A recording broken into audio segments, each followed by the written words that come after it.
حج کے 5 دن ہیں. حج کے کتنے دن ہیں؟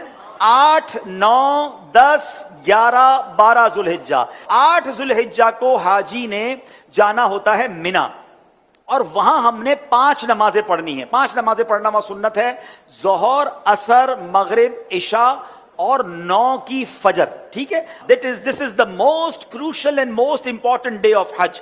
حج کا سب سے اہم دن جو ہے وہ 9 ذوالحجہ ہے. یعنی اگر کوئی آپ سے سوال کرے حج کس دن ہوتا ہے, تو حج 9 ذوالحجہ کو ہوتا ہے, کیونکہ اس دن یوم عرفہ ہے. یہ حج کا رکن اعظم ہے, سب سے مین دن ہے جو حج کا, وہ 9 ذوالحجہ ہے. یعنی کوئی عرفات نہیں گیا تو اس کا حج ہی نہیں ہوگا نا.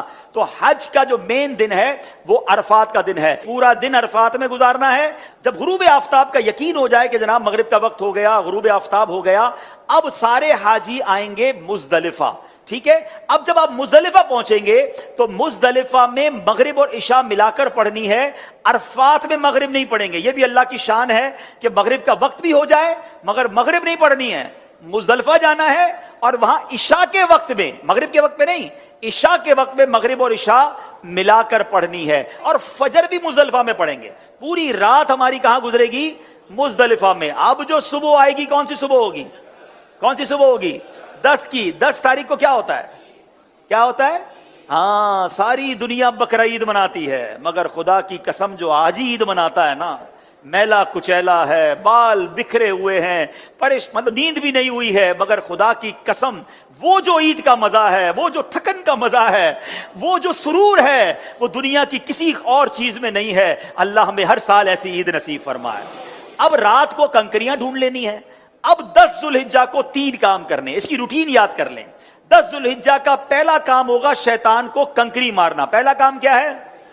شیطان کو, ایک ہی شیطان کو مارنا ہے, بڑے شیطان کو. ٹھیک ہے, بڑے شیطان کو 7 کنکریاں مارنی ہیں. دوسرا کام, جیسے ہی کنکری مار لیں گے اس کے بعد قربانی کرنی ہے. ٹھیک ہے, کنکری مار کر آپ نے اپنے معلم کو, اپنے گروپ والوں کو, یا جو بھی لوگ آپ کی قربانی کا انتظام کر رہے ہیں ان کو بتانا ہے کہ میری قربانی کر دیں.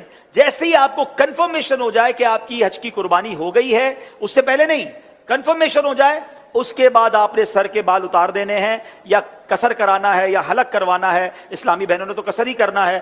اب آپ کا حج کا احرام اتر جائے گا. جیسے ہی سر کے بال اتارے, ساری پابندیاں ختم. خوشبو لگائیں, سلے ہوئے کپڑے پہنے, آرام کریں, موج کریں. صرف مرد و عورت کی پابندی ابھی باقی ہے, وہ طواف زیارہ کرتے ہوئے وہ بھی ختم ہو جائے گی. تو آپ ریلیکس ہو جائیں. حج از ناٹ دیٹ ڈیفیکلٹ جتنا لوگ اس پر ہوا بنا لیتے ہیں. ایزی ہو جائیں. اب 10 ذوالحجہ کو, اب جب آپ نے سارے کام کر لیے تو افضل تو یہ ہے کہ 10 تاریخ کو ہی طواف زیارہ کر لیا جائے. یاد رکھیے